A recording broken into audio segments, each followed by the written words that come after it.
यह प्रैंक था जो किसी ने किया था, शायद सीनियर छात्रों द्वारा, जैसा कि तुमने कहा है। लेकिन बाथरूम के अंदर कोई नहीं था, एक भी आदमी नहीं था, ऐसा कोई जिसे मैं देख सकूं। और मैं नहीं समझती कि सीनियर्स को मेरा नाम मालूम है। अब तक तो नहीं। सानिया के गालों से आंसू की धारा बह रही थी, जिन्हें उसने अपने स्कार्फ से पोंछ लिया। यह बहुत डरावना था। मुझे यकीन है कि सीनियर्स ने ही हमें डराने की कोशिश की है, हमारी रैगिंग का अनोखा तरीका अपनाया है। तुम्हारा नाम उन्हें कहीं ना कहीं से पता चल गया होगा, रेवती ने भरोसे के साथ कहा। मुझे भी यही लगता है, नित्या ने उसका समर्थन किया। हालांकि उसकी आवाज में थोड़ी हिचकिचाहट थी। शायद यही सबसे सही वजह थी। लेकिन वे डायमेट्री में कैसे घुसी कि किसी ने देखा नहीं और फिर चली भी गई?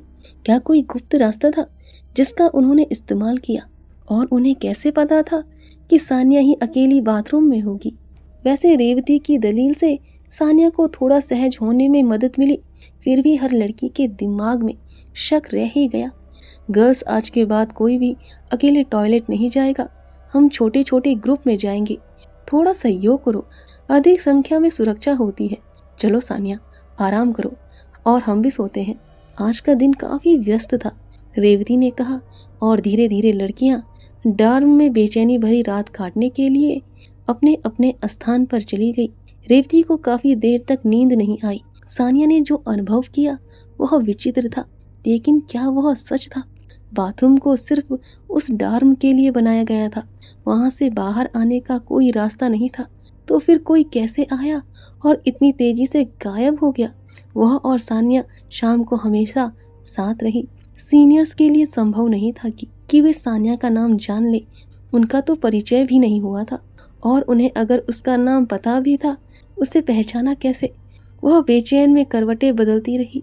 उसे अपने कमरे, अपनी जगह, अपने घर की आदत थी। इस नई जगह ने उसे असहज, बहुत असहज बना दिया था। डॉर्मेट्री विचित्र ढंग से ठंडी और निराशा हताश करने वाली थी। इसने उसे उदास कर दिया था। उसे काफी देर बाद नींद आई, नींद भी बेचैनी भरी, जिसमें बुरे बुरे सपने थे। उसने सपने में देखा कि सानिया बचाए जाने के लिए चीख रही है। कोई उसे मारना चाहता था। वह उसे सुरक्षित जगह पर ले जाना चाहती थी, लेकिन उसे नहीं ले जा पा रही थी।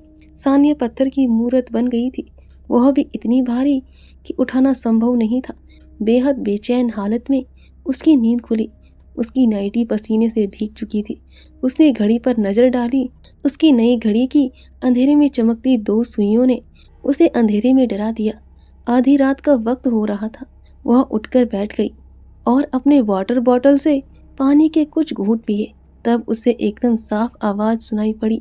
कोई भारी बूट पहनकर सीढ़ियां चढ़ता हुआ आ रहा था। डायमेट्री के दरवाजे पर आकर वह आवाज बंद हो गई और फिर से आने लगी। कदमों की आवाज दूर जा रही थी, नीचे की ओर। क्या मिस उदबाला राउंड पर है? क्या वह अक्सर ऐसा करती है आधी रात को? वह सोती कब है?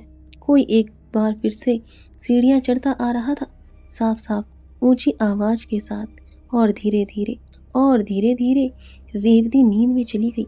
इस बार गहरी और शांति भरी नींद, और शांति भरी नींद। कोई जगा रहा था और उन्हें देख रहा था। क्लास का पहला दिन काफी व्यस्त था। अलग अलग क्लास में जाने वाले गलियारों की भूल भुलैया नई छात्राओं को चौंका रही थी, और वे छोटे छोटे समूह में अपने क्लासरूम को ढूंढने के लिए इधर से उधर भाग रही थी। रेवती और सानिया साथ साथ सारे क्लास घूम रही थी। संयोग से दोनों के विषय एक ही थे। डॉर्मेट्री की सभी लड़कियां दिन की आखिरी क्लास के लिए साथ मिली, जो अंग्रेजी साहित्य की क्लास थी। 4 बजे के कुछ देर बाद जब क्लास खत्म हुई तो लड़कियों ने चाय के लिए कॉलेज कैफे में जाने का फैसला किया। उन्होंने 2 टेबल जोड़ लिए, उनके दोनों तरफ बैठ गई और चाय कोला के साथ भजिया के कुछ प्लेट ऑर्डर कर दिए। गर्म स्वादिष्ट व्यंजन के जायकेदार टुकड़े से अपने मुंह को भरने के बाद रेवती ने रात को उदबाला के राउंड लगाने की बात छेड़ी। मिस उदबाला विचित्र महिला है। तुमने आधी रात को उसके कदमों की आवाज सुनी? उसने पूछा। सानिया ने तुरंत जवाब दिया, हाँ, कल रात को ये सीढ़ियों से ऊपर नीचे जा रहा था और मेरा डर से बुरा हाल था। चिंता में कई लड़कियां चर्चा में शामिल हो गई। तुमने भी सुनी? मैं हैरान थी, मैं चौंक गई थी। आधी रात को कौन ऊपर नीचे आता जाता है? मुझे तो इन सब की आदत ही नहीं है। और नहीं तो क्या, कितना डर लग रहा था। ठहरो ठहरो लड़कियों। सानिया उन सभी को शांत होने का इशारा कर रही थी। मिस उद्बाला सपाट गद्देदार सैंडल पहनती हैं, बूट नहीं। मैंने देखा था जब हम कल रात उनके पीछे पीछे चल रहे थे और हमने जो आवाज सुनी वह भारी बूट वाले कदमों की थी। हो सकता है उसने बूट पहन लिए हों ताकि हम उसकी आवाज सुन सके।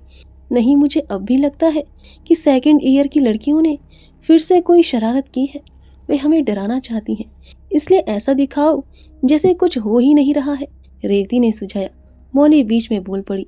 मुझे अब भी लगता है कि वह मिस उद्बाला होगी। क्योंकि मैं दरवाजे के पास होती हूँ इसलिए मैंने उस आवाज को एकदम साफ सुना था। एक ही आदमी था जो ऊपर आ रहा था और फिर नीचे जा रहा था। यह आवाज लगभग 15 मिनट तक सुनाई देती रही और फिर शांत हो गई। कोई और दूसरी आवाज नहीं थी, कोई फुसफुसाहट नहीं, जिससे संकेत मिले कि और भी लड़कियां हमें डराने का मजा ले रही हों। कुछ लड़कियां असहमत थी, कुछ सहमत थी। शिक्षा का उनका नया संस्थान उनका उत्साह ठंडा कर रहा था।